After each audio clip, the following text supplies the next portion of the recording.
নমস্কাৰ, মই হীৰকজ্যোতি বৰুৱা তথা আপোনালোক সকলোৰে মৰমৰ বেহাৰবাৰী আউটপোষ্টৰ লুটুকন। এটি ভাল খবৰ দিবলৈ আহিলো আপোনালোকৰ মাজলৈ। অহা 7 জুন তাৰিখে অসমৰ ছবিগৃহত এখন বৰ সুন্দৰ অসমীয়া কথাছবি আহি আছে। শ্ৰদ্ধা ৰাজেশ ভূঞা দেৱৰ পৰিচালনাৰে সঞ্জীৱ নাৰায়ণ দেৱৰ প্ৰযোজনাত স্বৰ্গৰথ, য'ত অভিনয় কৰিছে আমাৰ সিদ্ধাৰ্থ শৰ্মা দা, কিনি বসুমতাৰী দা, কমল লোচন দা, আমাৰ ৰাকেশ দা, ৰিণ্টু দা, তাৰপিছত আমাৰ SI ছাৰ প্ৰীতম দা, গতিকে আৰু বহুতো প্ৰতিভাৱান কলা কৌশলীয়ে। গতিকে সমূহ দৰ্শকলৈ আহ্বান, আপোনালোকে আহিব আৰু ছবিখন উপভোগ কৰিব। ধন্যবাদ। নমস্কাৰ, মই কমল ঠাকুৰীয়া। অসমবাসীৰ ৰাইজলৈ ভাল খবৰ। অহা 7 জুন তাৰিখে ছবিগৃহলৈ আহি আছে নতুন চিনেমা ৰাজেশ ভূঞাৰ পৰিচালনাৰে স্বৰ্গৰথ। আপোনালোকে আহিব, ময়ো যাম। ধন্যবাদ। নমস্কাৰ, মই সীমা বৰুৱা।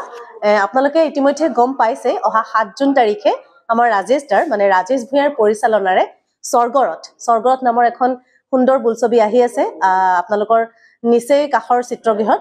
গতিকে সকলো আহিব, আমিও যাম, আপোনালোকো আহিব, সকলো একেলগে উপভোগ কৰিম স্বৰ্গৰথ। নমস্কাৰ, মই হীৰা নেও।